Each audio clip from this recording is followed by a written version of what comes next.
Toutes les planches qui sont vertes, que vous pouvez voir comme ça, c'est des lames qui sont traitées classe 4, qui sont traitées en autoclave.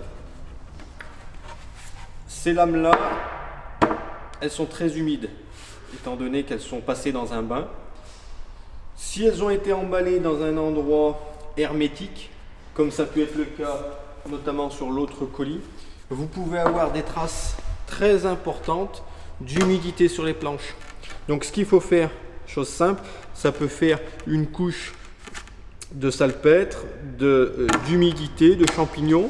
Donc tout simplement, le bois n'est pas abîmé, il faut simplement le frotter ou le racler pour enlever cette pellicule de moisissure, car il y a de la condensation dans les colis, et donc tout ce qui est traité autoclave, systématiquement vous pouvez avoir des traces d'humidité. Donc toutes ces traces de moisissure, vous en aurez forcément, il faut les enlever tout simplement en frottant la planche. Ça, c'est des lames de bardage. En réalité, c'est une lame de terrasse qui fait 27 mm d'épaisseur. Vous avez une face lisse. Sur ce modèle-là, deux faces lisses. On peut également avoir une face lisse, une face rainurée. Donc après, au montage du bardage, vous pouvez monter soit en face lisse, soit en face rainurée, au choix. Également, ce qu'on va faire, on va d'abord trier toutes les lames. Les lames, il y en a qui vont être recouvertes par d'autres, qu'on ne verra jamais. Donc si vous avez une lame avec un nœud qui est tombé, avec une lame qui est moins jolie que les autres, qui serait peut-être voilée, vous les mettez de côté. Il y en a certaines qu'on va avoir besoin de recouper, notamment pour la façade. Et donc celles-ci, on les garde de côté pour tout ce qui est à recouper. Donc première chose, on déballe toute la palette et on trie nos planches.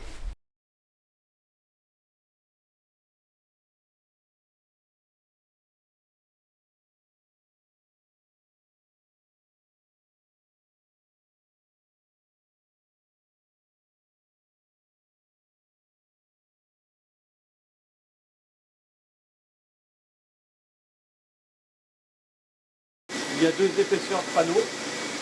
Donc ceux qui sont fins, en 19 mm, c'est pour la clôture. Et les 27 mm d'épaisseur, c'est pour les murs. Donc là, très attention. Quand on va enlever cette planche, les tôles, elles vont tomber. Donc, je vais enlever cette planche. Il faut être 2 ou 3 personnes, tenir, plaquer les tôles pour éviter qu'elles tombent et les enlever une par une.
On va dévisser la dernière planche avant la porte. Bien faire attention à ce que la porte ne vous retombe pas dessus.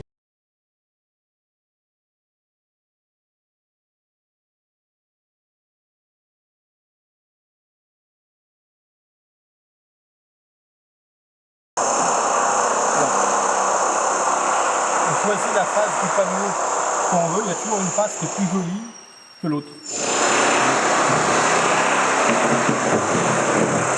Sur ce côté-là, elle a un petit peu moins de défauts, donc on va garder ce côté-là à l'intérieur de la brique. Donc on va venir maintenant visser une embase pour éviter le remontée d'humidité.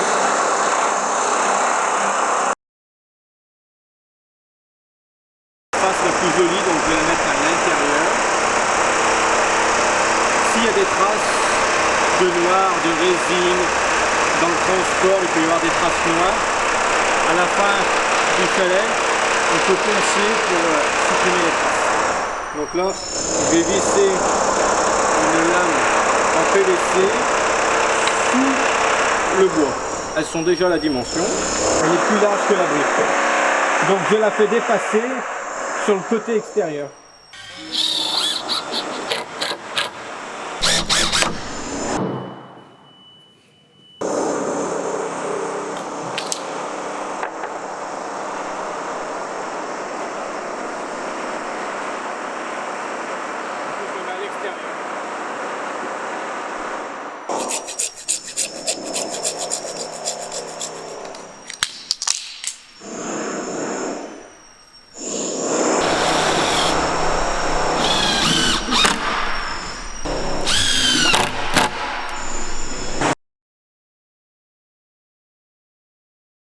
Je vais attaquer par un angle, de manière à ce que ça se tienne tout seul. Donc là, je viens d'installer ce panneau. Et je vais mettre le panneau qui est là. Donc le panneau, il se met à l'arrière de celui-ci. Donc je vais aller le chercher, puis je vais le visser. On le voit sur un autre plan que ici, on visse là comme ça. On va visser dans l'autre panneau avec des vis de 4,70.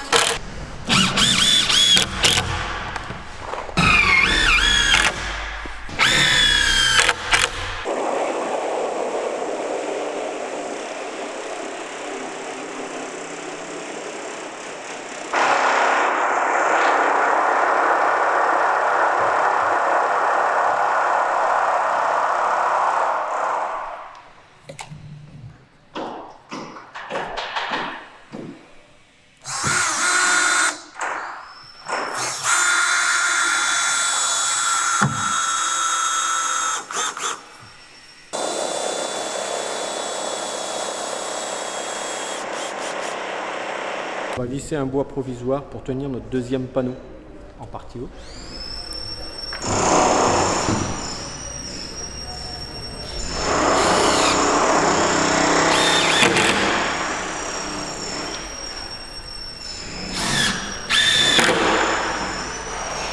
Je mets ma deuxième vis.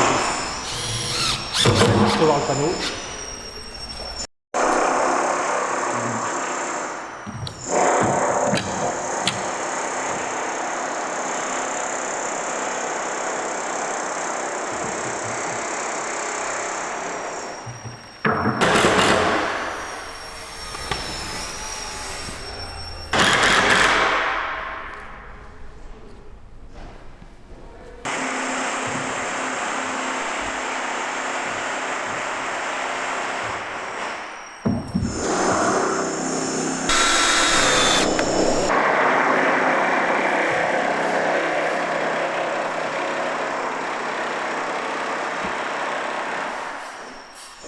On peut la visser depuis l'intérieur parce que ici, notre plafond va arriver là.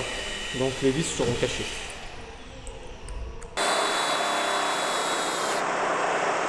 Une ici, une là, une au milieu.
peut être coupé ici si la dalle est plus grande.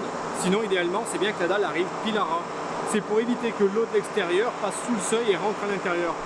Bon, on est sur un abri de jardin, c'est pas dramatique, mais voilà, il y a ici cette petite partie. S'il y a besoin, il faut la couper à la meuleuse si la dalle est trop grande.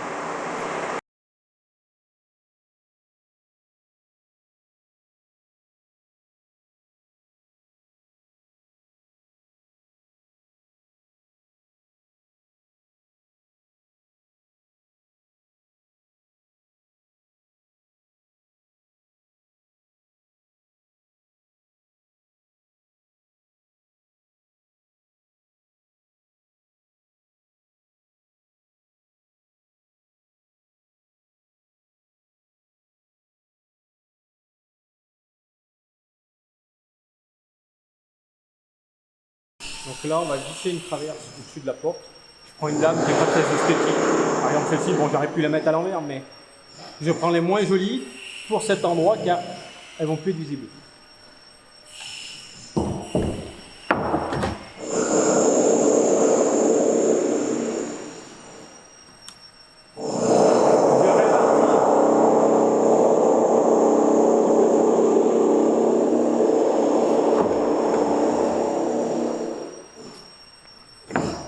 Ça n'a pas vraiment d'importance, c'est juste uniquement pour... Ici, ça sera caché.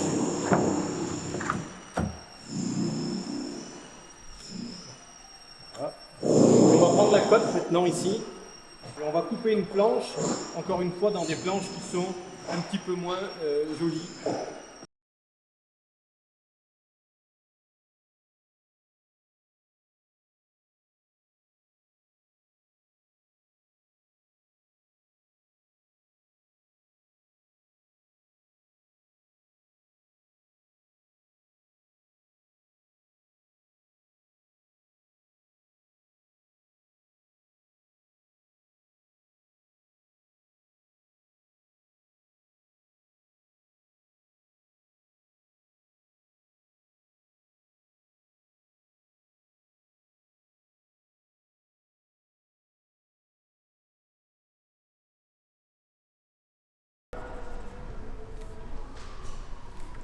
Ok. C'est bon?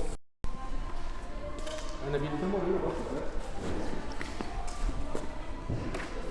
J'ai fait un trait. Tu le montreras en haut.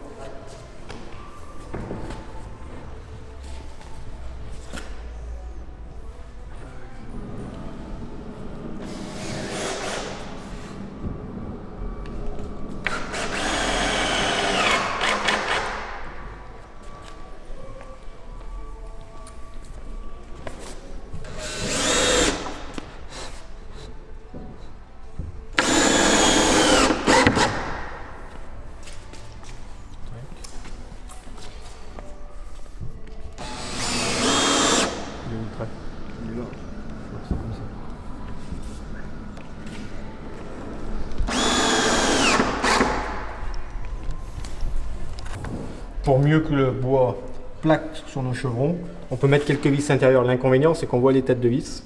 Donc après, il faut mastiquer pour cacher les têtes de vis.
On va mettre ça au-dessus de la porte. C'est simplement pour que l'eau aille plus loin que la porte. Ça fait un rejet d'eau.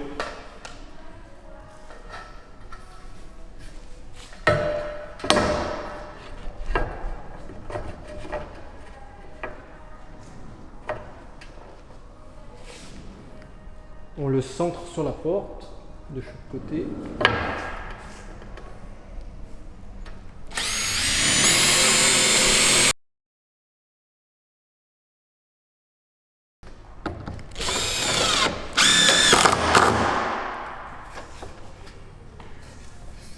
On met la traverse par-dessus. Alors on la met pas dans le même sens que celle du dessus.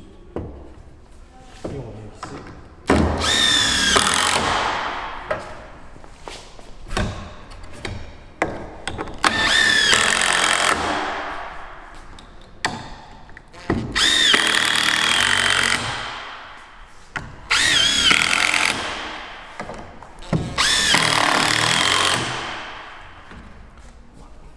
On vient mettre le bois de la même manière sur le côté.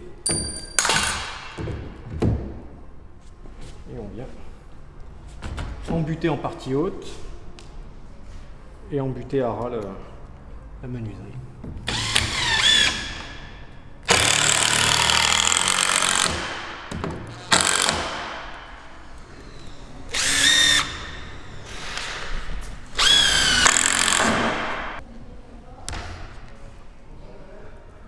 Alors là, le bois est pas très joli.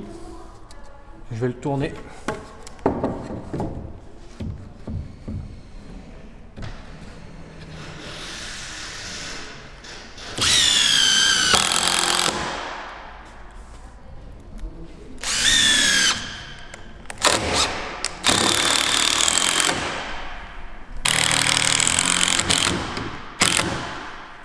Et demi.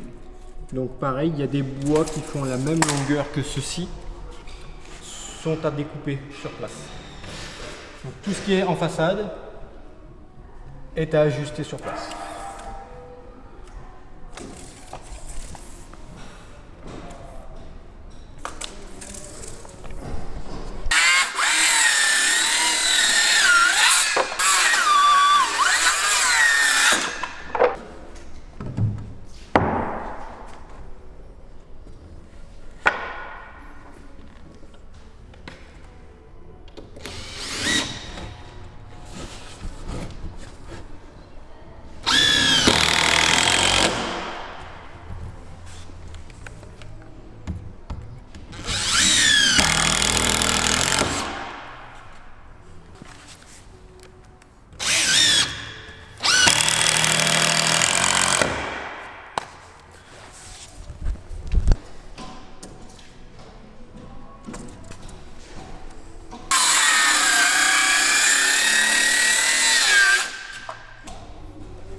Maintenant fixer la traverse qui nous permet de tenir le coup.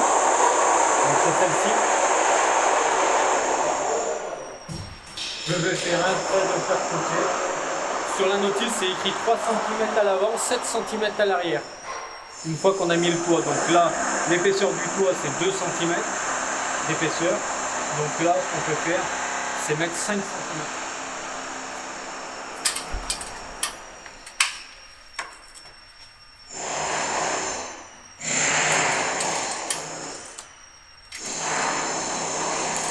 Donc je mets 5 ici, aux deux angles avant.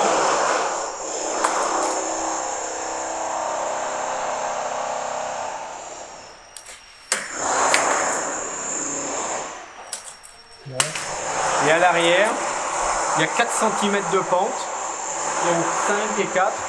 Dans tous les cas, il y a 4 cm de pente, donc je vais mettre 9 cm.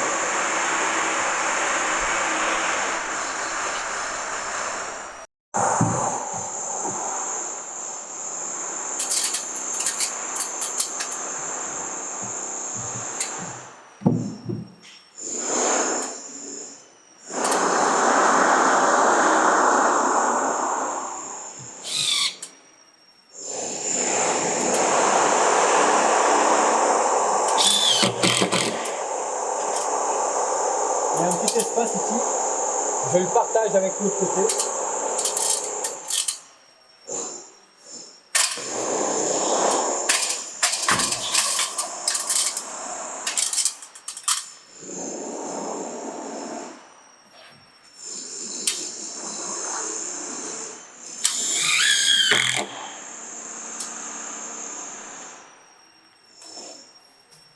Donc là j'ai mis ma planche, je mets 2 vis. Et les autres vis, je vais les mettre de l'autre côté pour éviter qu'on les voit.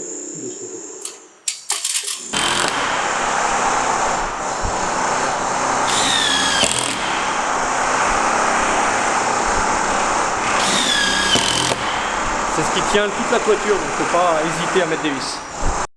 Là maintenant on va mettre une petite planche en dessous de ce qu'on vient de mettre. Ça va nous faire un appui pour nos poutres.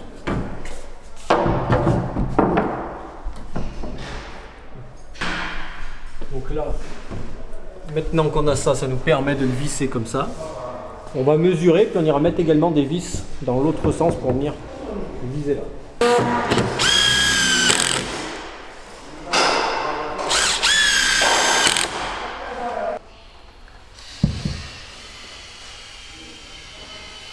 Voilà.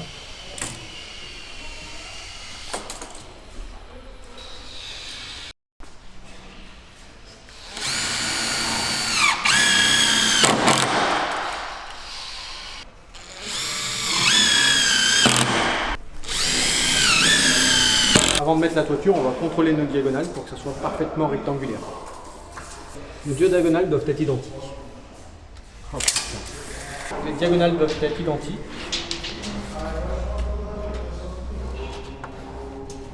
Là j'ai 500. Donc là j'ai 9 cm de faux équerre, donc je vais déplacer le derrière légèrement par là.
Voiture, 1,2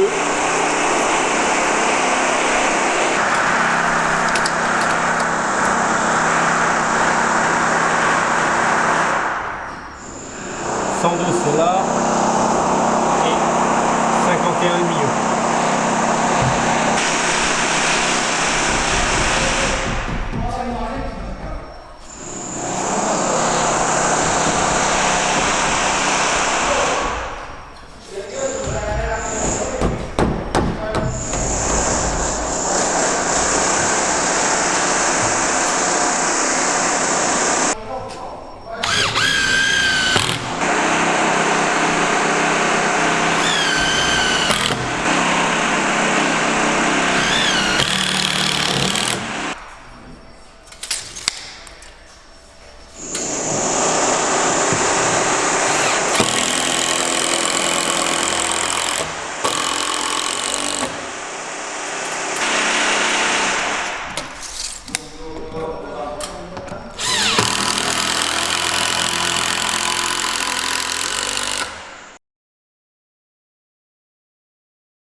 j'ai réparti le jour que j'avais ici, j'ai un espace de dilatation qui est sur le côté, donc je l'ai réparti pour l'avoir de l'autre côté.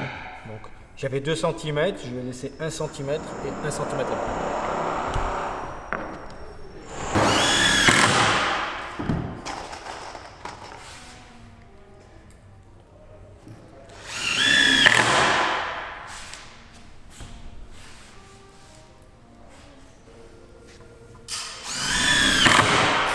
Une vis tous les 30 cm.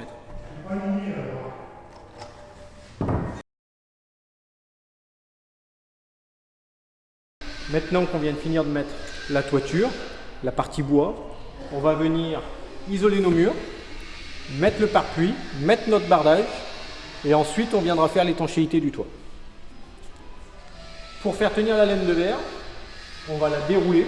On va commencer par le haut parce qu'on a pile la hauteur.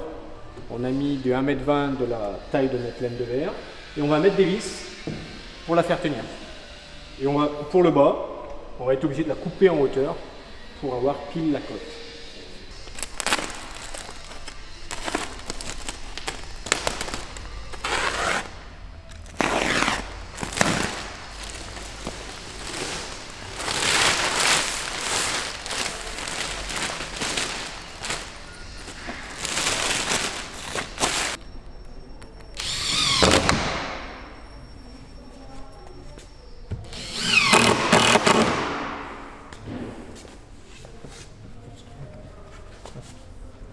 Bon.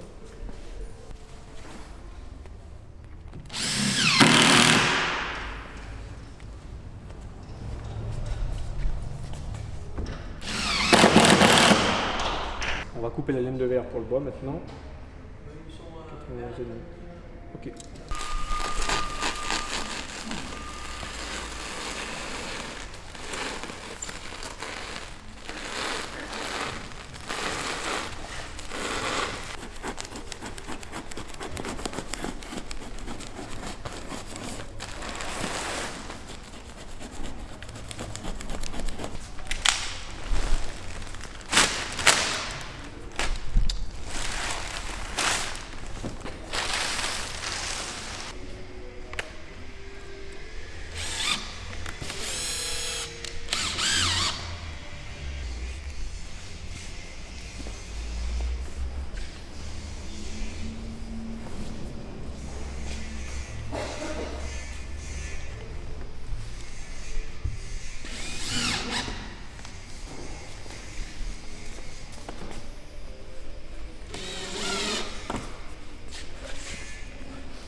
C'est bon, bah? Ouais, ouais. Bon. Vachement bien.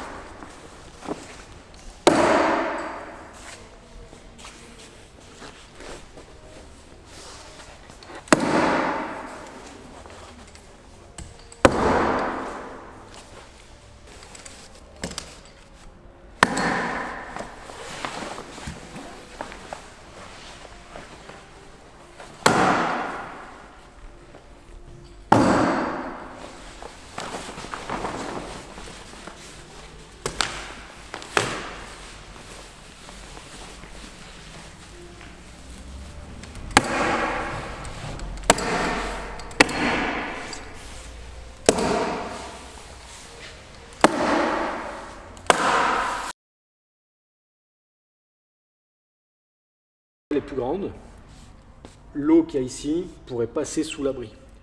Vous avez la possibilité de faire un joint silicone dessous tout le tour, de manière à éviter que l'eau rentre à l'intérieur. On va maintenant mettre le bardage. Et le bardage, de la même manière, on vient mettre, alors bon, nous il nous reste un morceau, on vient mettre une cale pour éviter que notre bardage touche le sol.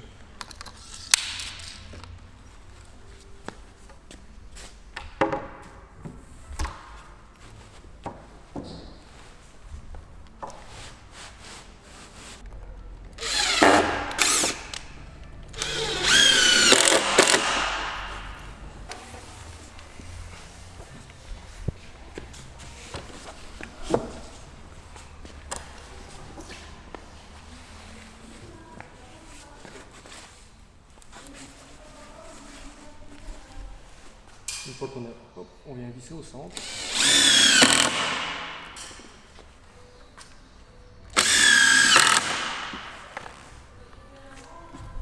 De la même manière en bas.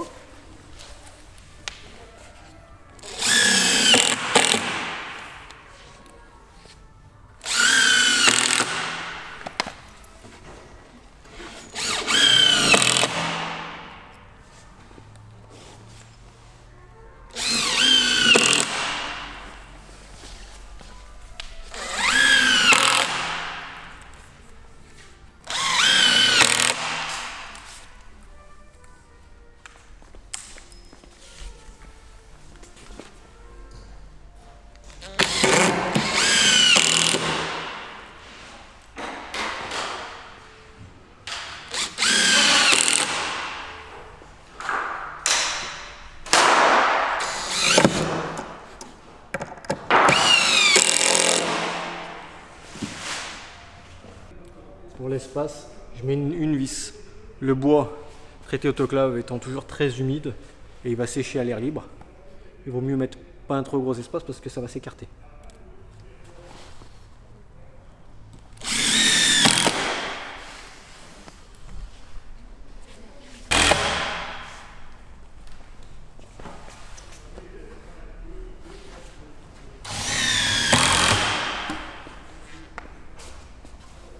S'il y a un petit accroc comme ça, après il y a la couvertine qui vient dessus. Donc ça se verra pas.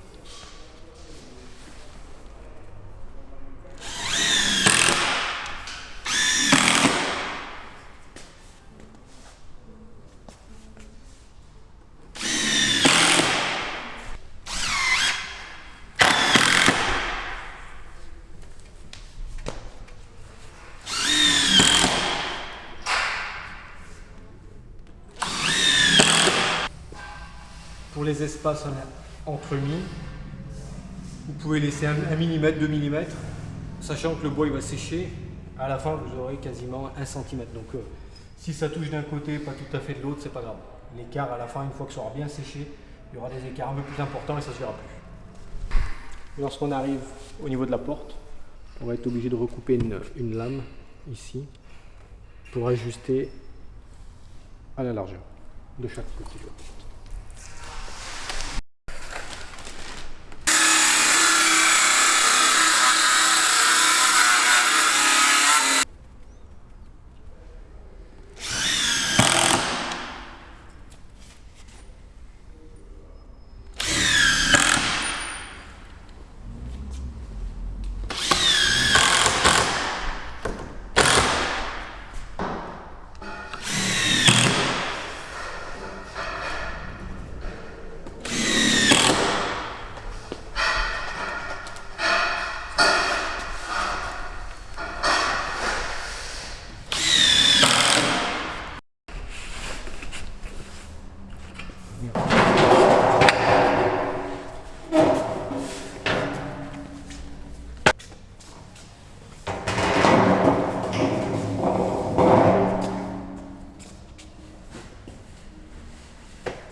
Donc, là, il faut qu'on vienne légèrement de là. Moi, je peux faire un petit effort de là.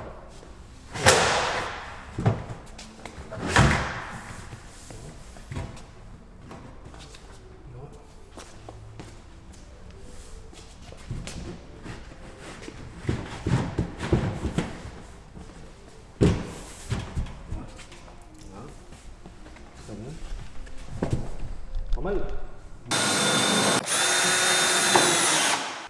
On décale un peu. Là, moi, j'ai 2 cm. Ouais, ça achève vite.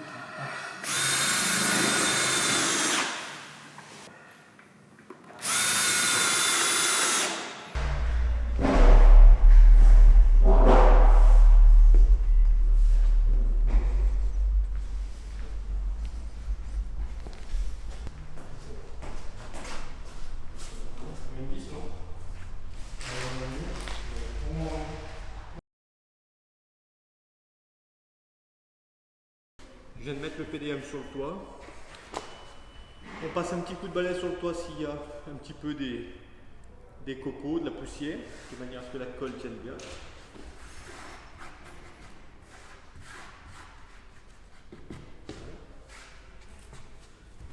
Le PDM, il y a les codes qui sont notés dessus. 508 365 avec des flèches. Nous, notre grand côté, il est là. Donc, je vais l'ouvrir tel quel. Ça déborde normalement de tous les côtés. Je le fais dépasser à l'avant. Je pars du milieu.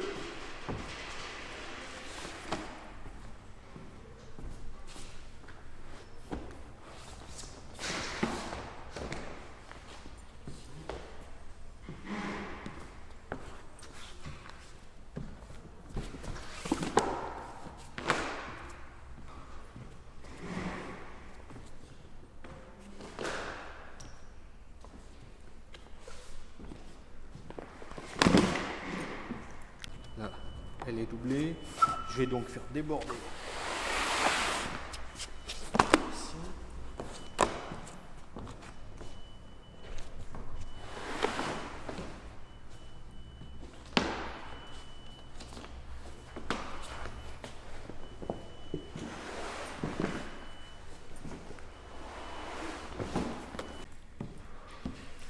Le PDM, c'est une membrane comme une chambre à air de vélo. C'est du caoutchouc, très résistant. Ça fait 1,5 mm d'épaisseur. Une fois qu'on a mis en place le PDM, on laisse étendre un petit peu au soleil, si on a la chance d'avoir du soleil, de manière à ce qu'il soit un petit peu plus détendu. Et après, on va passer au collage. Donc, très simple, une colle acrylique, un bidon, un rouleau qui n'est pas fourni. Il suffit simplement d'encoller tout le bois à l'aide du rouleau et de repousser le PDM directement dessus. Il m'a roufflé comme une pose d'une tapisserie. Alors, nous, pour des raisons évidentes, c'est un modèle d'exposition, on ne va pas le coller parce que sinon notre PDM est perdu. Je vais simplement vous montrer comment ça s'applique et ensuite je viendrai découper mon EPDM en faisant attention à toujours laisser 2 ou 3 cm de retombée de manière à ce que notre PDM fasse bien retourne en partie basse.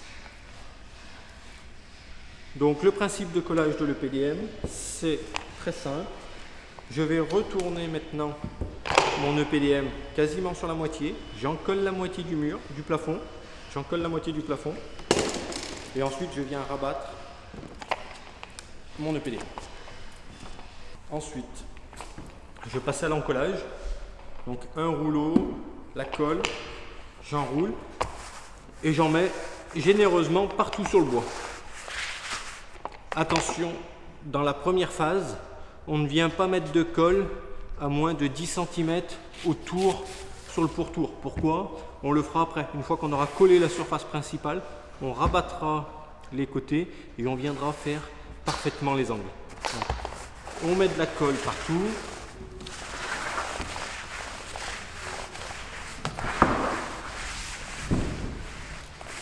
Jusqu'ici, jusqu'à notre toile.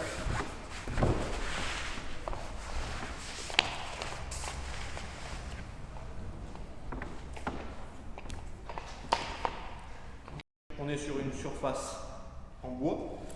Comme on est sur du bois, on n'a pas forcément besoin d'attendre que la colle soit presque sèche. Sur d'autres supports, oui, mais là, non. Donc là, on va pouvoir mettre notre PDM, le dérouler sur notre toit. Donc, astuce.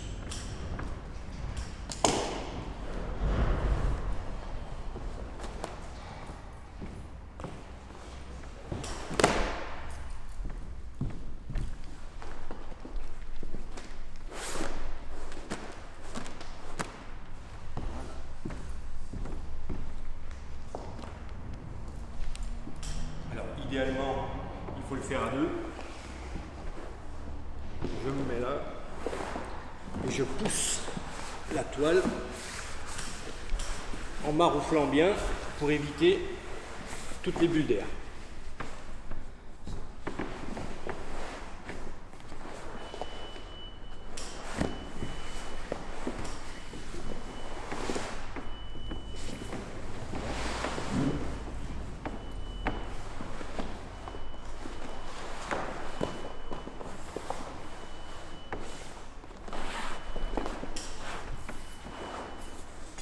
On passe les mains dessous.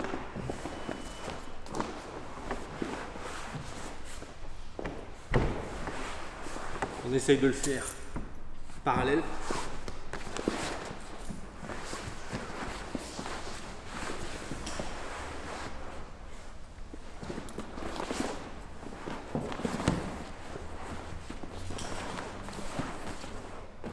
Et à la fin, quand j'arrive proche, je peux le lever.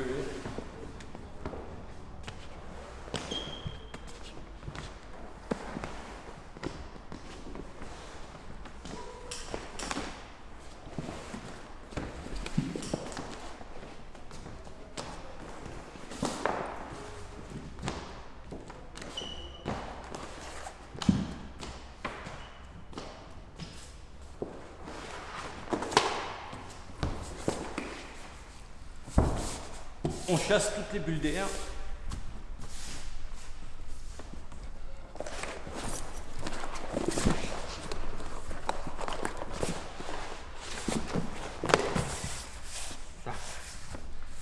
Une fois qu'on a fait ça, on va faire la même chose de l'autre côté. Donc on va relever la toile .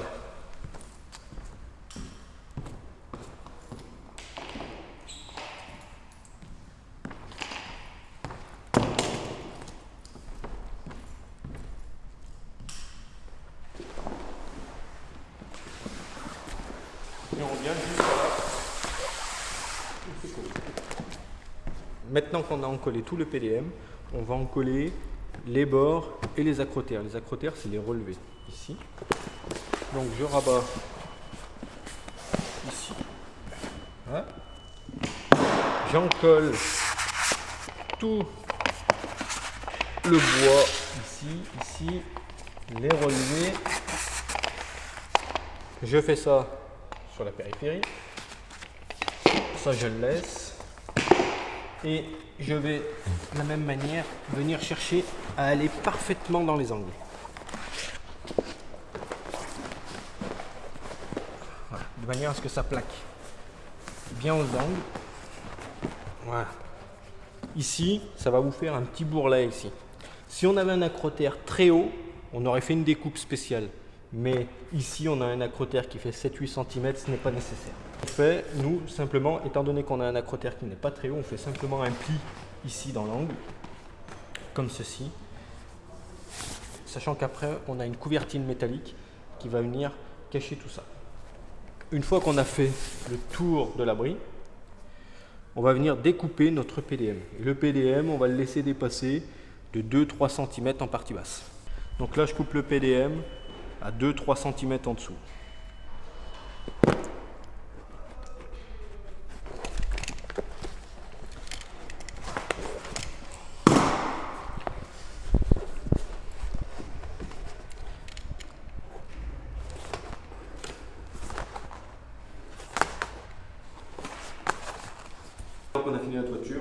percer le plafond pour faire passer l'évacuation d'eau. Donc on va la mettre sur une extrémité, à droite ou à gauche. À l'arrière, c'est là où on a mis la pente. En théorie, on aurait pu également inverser la pente de toit si on en avait voulu. On va la mettre ici. À l'arrière, on a vu, il y a 2 planches de bardage. Donc attention à ne pas aller trop au centre parce que sinon on va tomber sur les tôles. Et pour percer les tôles, pour faire le rond, c'est pas facile. Donc autant le mettre bien à l'angle. Donc pour ça, j'ai besoin d'une scie cloche.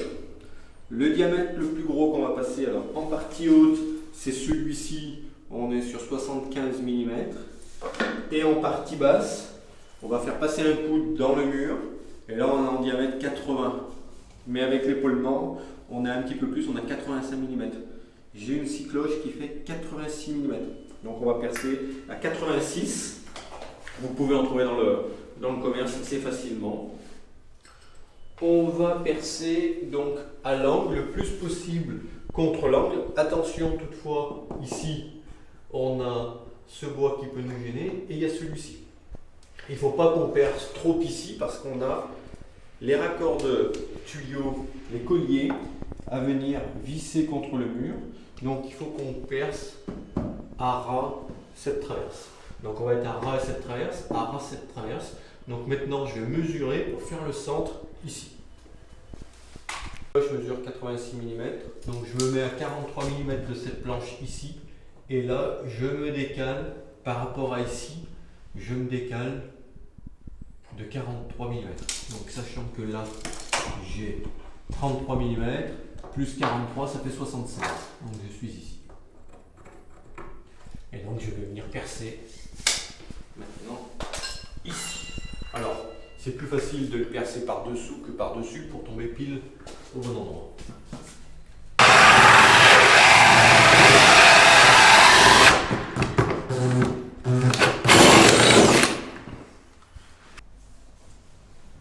Mon point de perçage. Alors attention, je l'ai bien fait plus haut ici de manière à éviter notre chevron qui est derrière. Petite astuce pour connaître l'emplacement de l'arrivée de l'autre côté, je mets une vis. Soit on a une grande mèche un petit peu longue qui nous permet de traverser, mais on a 13 cm. Soit j'ai une vis qui traîne, une grande vis. Je vais percer ici, assez plat, de manière à avoir l'axe de l'autre côté. Je pourrais donc percer un coup d'un côté et un coup de l'autre. Donc tout simplement une vis.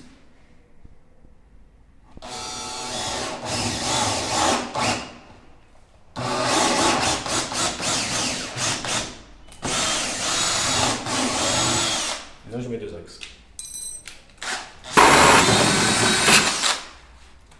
Donc le trou il est là. Donc on risque de toucher un petit peu le Z, le profil en Z, ici à l'intérieur. Donc on va essayer de le découper en passant. C'est pour ça qu'il ne faut vraiment pas aller trop de loin.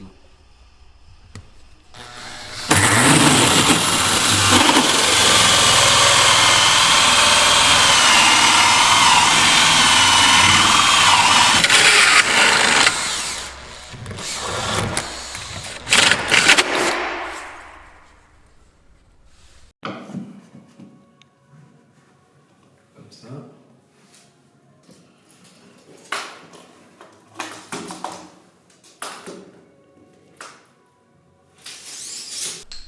Fixer les descentes, les colliers qui vont maintenir la descente.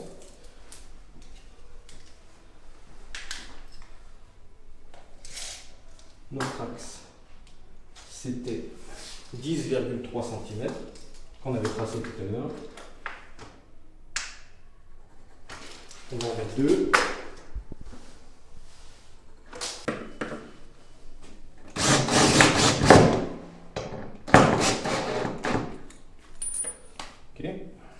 Une fois que j'ai fait ça,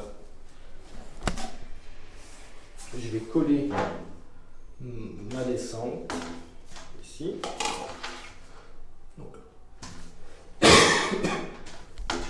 le côté que j'ai coupé, je vais le coller ici avec du colle.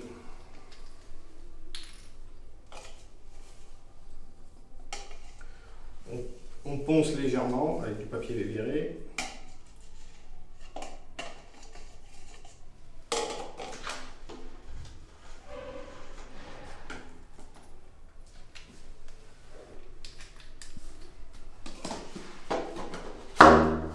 Ok. Alors pour l'évacuation, pour la traversée de paroi, il y a deux possibilités. Soit vous allez repartir avec un coude directement derrière, et auquel cas on a fourni un manchon, vous le mettez ici et vous pouvez passer. Soit éventuellement vous voulez aller plus loin, donc la chute du tuyau vous permet d'avoir derrière un tuyau de taille plus importante. Voilà. Donc ici dans l'exemple on va prendre celui-ci.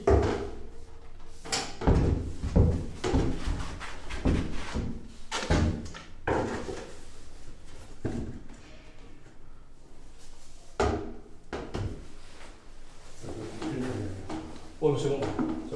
Donc là, ici,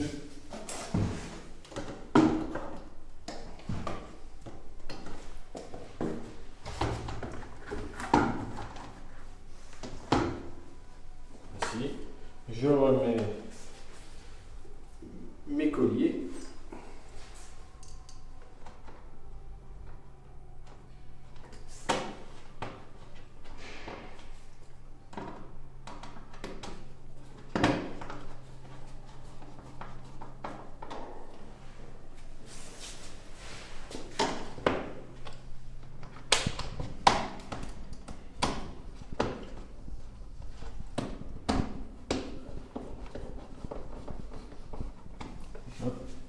Et maintenant, notre tuyau est prêt à recevoir notre descente.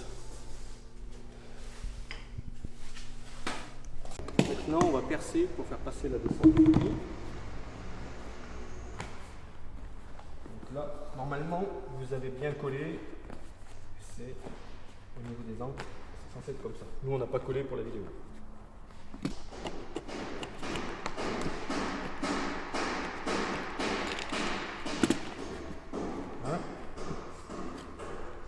Donc une fois qu'on a fait le trou, on vient pas mettre la même colle. On vient mettre une colle un peu spéciale qui est fournie avec. On enduit partout ici. On enduit.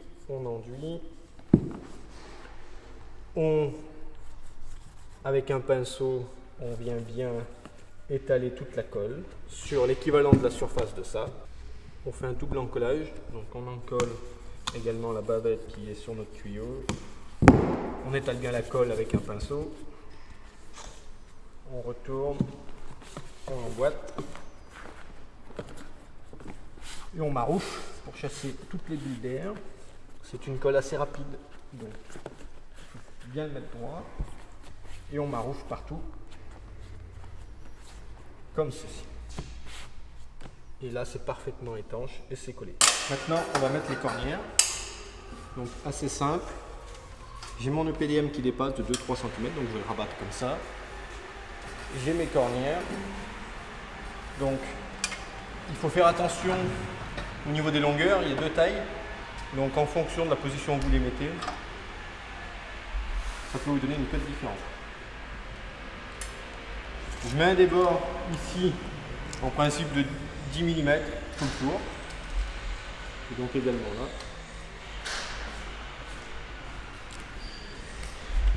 Ou alors on peut prendre une cale.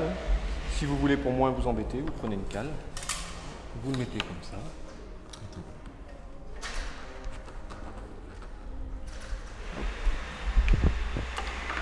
Moi, une astuce, plutôt que mesurer, je prends une cale. Voilà, et là,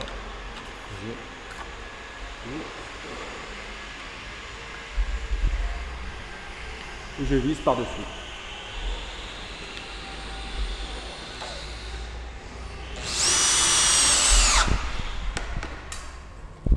C'est des vis autoforantes avec un joint EPDM. Donc on n'insiste pas trop pour pas non plus faire un trou. C'est juste de manière à tenir notre cornière. Et sur la longueur, on va mettre 3-4 vis.